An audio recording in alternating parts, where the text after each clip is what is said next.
السلام عليكم ورحمة الله وبركاته. النهاردة معاكم هنعمل المحشي بجميع أنواعه. هنبتدي يومنا كده بالصلاة على النبي عليه أفضل الصلاة والسلام.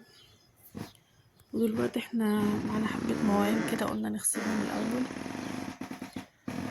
هنبتدي كده إن احنا نغسل معانا المواعين كده ونظبط المطبخ الأول قبل ما نعمل أي حاجة.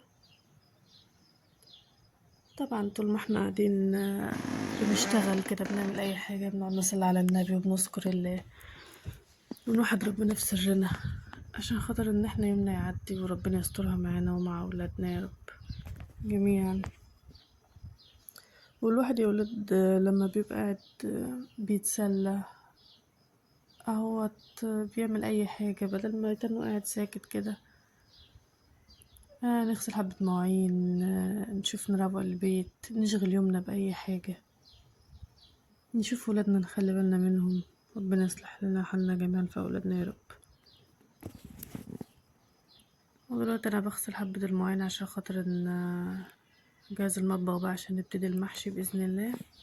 هنعمل النهاردة معاكم محشي ورق عنب وكرنب وبتنجان عشان طالعين ان شاء الله رحلة انا وولادي راح افسحهم يعني. فقلت ان انا اعمل لهم اكل في البيت نضيف واعبلهم الاكل في وجبات وناخده معانا بدل ما نشتري اكل من بره.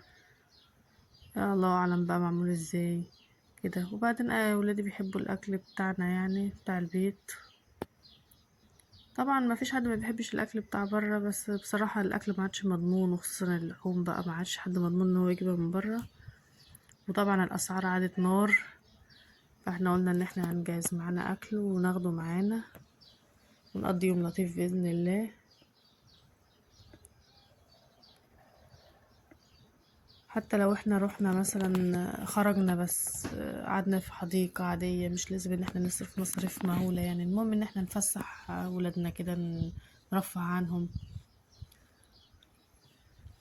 انا قلت كده اما اخد الولاد كده ونقضي يوم كده مع بعض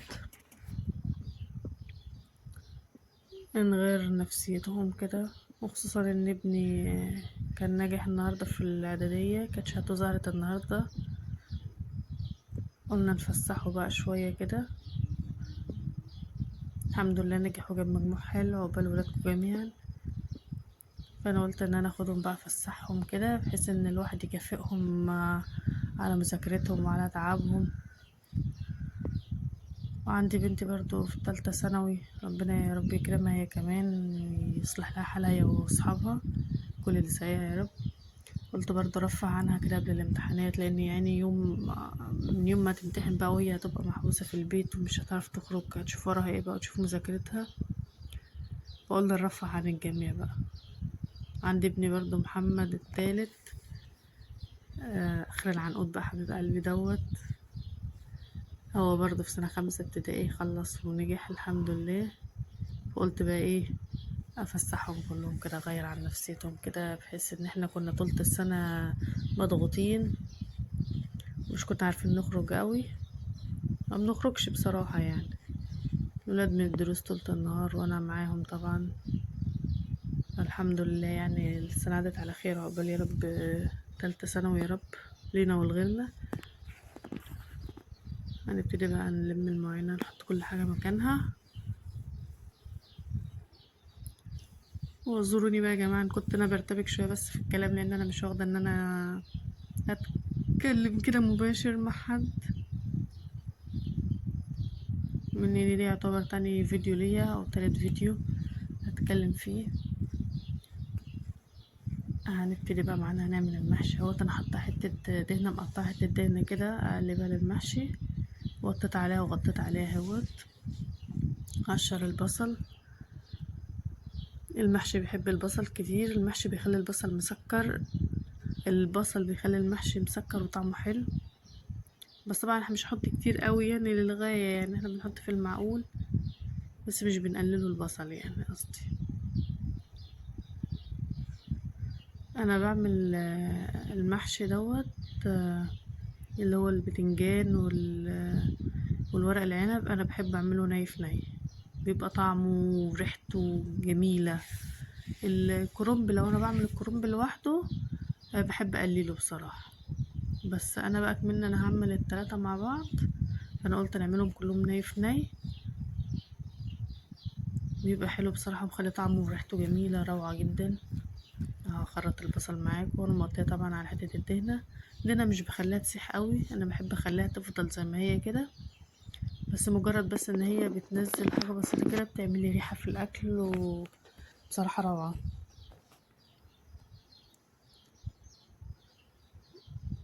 أهي.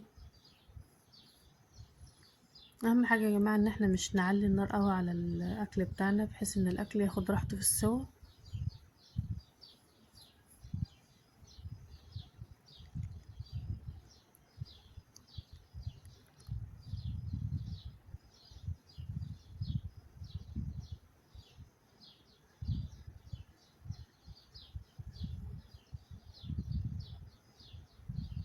عملت 4 بصلات حلوين. طبعا انتوا هتشوفوا معانا الفيديو للاخر، هتلاقيني عامله 3 حلل. انا بعمل ازاي المحشي؟ طبعا انا عامله في الحله دي، بس اما اجي اقلب هلف في حاجه واسعه، فطبعا الزيت ده يدوبك. محدش بس يفكر ان الزيت كتير ولا بتاع، لا المحشي لما بتعملوا له الخلطه بتاعته لازم الخلطه تبقى ناعمه معاكي وطريه وحلوه، مش ان هي خشنه دي يعني طبعا مش عليها سمنه ولا زيت ولا الكلام ده، فبتبقى في المحشي مبتبقاش طعمها حلو.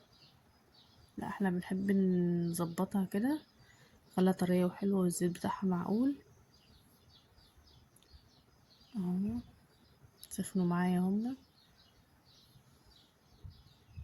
انا الصلصه على طول ببقى مسبكه صلصه واحطها في برطمان في التلاجة بحيث ان انا اعمل الاكل اطبخ على طول. اهو حطيت الصلصه معايا.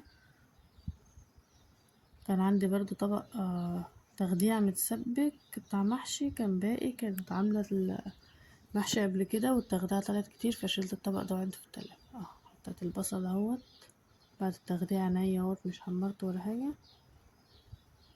ننزل بقى بالحاجه على حبه قرفه، القرفه بتخلي ريحه الاكل والطبخ حلو جدا. ملح معانا طبعا احنا بنحط بالمقدار. شطة احنا طبعا بنحب المحشي مشطشط. كمون طبعا كل واحد ورغباته. ده الفلفل الاسمر اهوت، اللي يحب الشطة يحطها، اللي ما يحب الشطة ما يحطهاش. ده محسن طعام اللي هو قلتلكوا قبل كده اللي هو الملح الصغير اهوت. حطهم مع بعض وحطهم على النار، نقلتهم على العين التانية وهديت عليهم بقى ايه مع نفسهم كده ايه يسبكوا تاني. هي الطماطم مش سبكها بس ما تسبك بقى مع الحاجة اللي انا عاملاها ديت بس. كان عندي كبدة فراخ قلت اشوحها كده، ابني بيحبها يعني هو ممكن ياكلها هو وما ياكلش الفراخ، فانا عشان كده كانت عندي قلت اما احمرها له كده احطها له جنب الاكل برضه ياكل منها. هي بس حتة سمنة وبروح نازلة عليها بالكبدة والتوابل بتاعتها وخلاص. انا هديت عليها حتة دهنة برضه صغننة كده مش كبيرة، متفكرش ان هي كبيرة، لا انا مقطعها قطع صغيرة.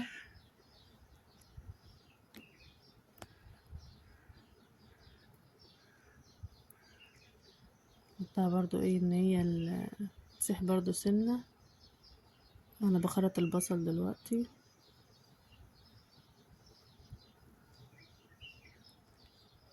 طبعا انت هتقولي انت بتحطي دهنة على الفراخ، بصراحة انا بحب ريحتها في الاكل.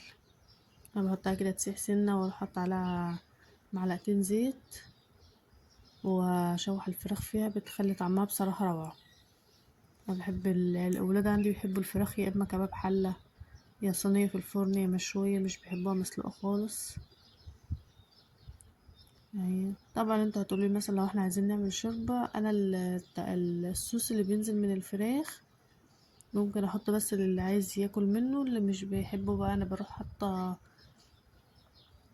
بشرة طماطمايه مثلا ومنزله عليها على الصوص ومزوداها ميه سخنه واغليهم كده واحط لهم شويه توابل برضو، تبقى الشوربه طعمها بصراحه روعه. لان الفراخ البيضة لما بتبقى تجيبها فراخ حلوه بتبقى سمينه والصوص بتاعها وشوربة تعمل شوربه حلوه قوي. على فكرة بعمل الملوخية من شوربة الصوص بتاعة الفراخ ديت احلى من الملوخية، احلى من الشوربة بتاعة الفراخ مثلا البلدي وكده. اهو نزلت البصل اهو.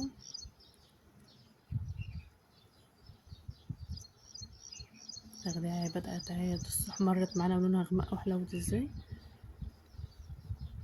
البصل اهيت انا طبعا مخليه النار متوسطة، مش بخلي النار عالية عليها، لان مش هادية ولا ان هي عالية، لا هي النار متوسطة، بحيث ان البصلة معانا بتتحمر على نار هادية. البصلة بتستوي من قلبها، مش بتتحروق من الجناب. انا بشوف ناس كتير، مش على اليوتيوب يعني، او على مش على الميديا يعني، ناس كتير يعني عارفاهم ان هم مثلا بيعملوا البصلة زي كده، يجوا معلين النار على الاخر، يقولوا احنا مستعجلين، او ان احنا بنحب نعمل كده، يعلوا النار تلاقي البصلة بتتحروق بالفعل، مش ان هي بيبقى لونها يصفر ولا بتاع، لا بتبقى نصها فيه متحروق. طبعا ده بيأثر في طعم الاكل، مبقاش حلو. خصوصا في طريقة الفراخ اللي انا بعملها دي، انا بحب اعملها كده، البصلة بتكرمل وتبقى من قلبها طرية وحلوة، ولونها بيدي لون جميل، طعم بس برضو روعة. لو جربتوها معانا هتحبوا الطريقة دي أوي في الفراخ. وبعد كده اللي بيحب ياكل الفراخ بالصوص بتاعها ياكلها، اللي عايز يحمرها يحمرها. البصلة بدأت اهي تصفر معانا، شايفين لونها ذهبي ازاي وحلو اهي. بصي كلها زي بعضها، وحتة الدهنة برضو زي ما لو خدتوا بالكم ان هي مسحتش اهي، هي بالتنازل، هي مجرد بس ان هي بتعمل لي ريحة وطعم. انا بنزل بالفراخ معاها اهي. انا الجناح بقطع الجناح معايا بالدبوسة بتاعت الكتف، بتخلي الجناح حلو. يا حبة ملح، خلي الجناح ماسك بعضه يعني، ان انت تعرفي ايه تاكليه. حبة قرفة، القرفة بقول لكم القرفة يا جماعة جميلة في الاكل. ده برضه محسن طعام. كمون اهوت، فلفل الاسود، ده قرن فلفل بقطعه كده حوالي 4 ارباع. ما بحبش ان انا اقطعه رفيع، لان العيلة مش بيحبوه في الاكل، بس بيحبوا ريحته في الاكل. ده هنعمل معانا 70 كفتة بشرت بصل. بصفي المية بتاعتها اهيت. انا حطيت على البصلة دي سنة ملح بعد ما عملتها، الملح اللي انا كنت هحطه على اللحم حطيته على البصلة وقلبته في بعض، وراح منزل المية بتاعتها كلها، الفلفل الاسمر والكمون اهو. المهم تصفي المية حلو منه، عشان ان صبع الكفتة مش فك معاك. نقعد بقى نقلب اللحمة مع البصل.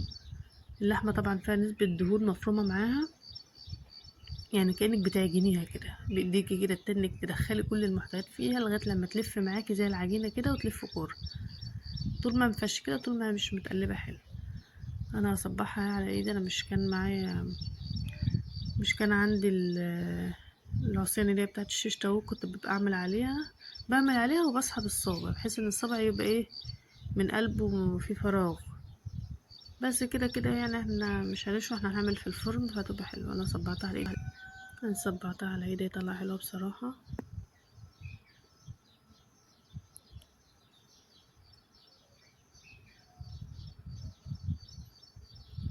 بسم الله ما شاء الله عليها. شايفين قطع الدهنه باينه فيها ازاي.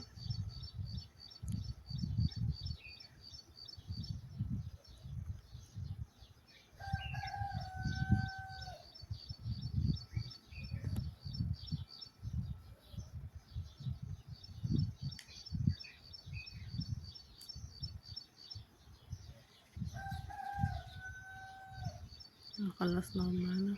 طبعا مش مكتره، لان عامله فراخ برضو،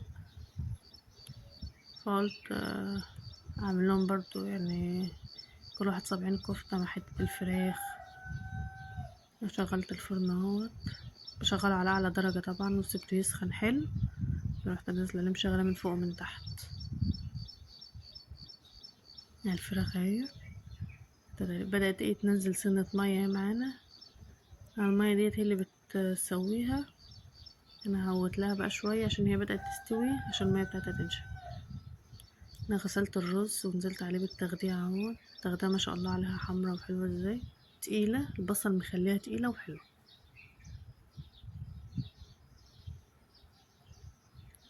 الخضرة اهي كنت غسلاها وحطها تتصفى، اقلبهم في بعض.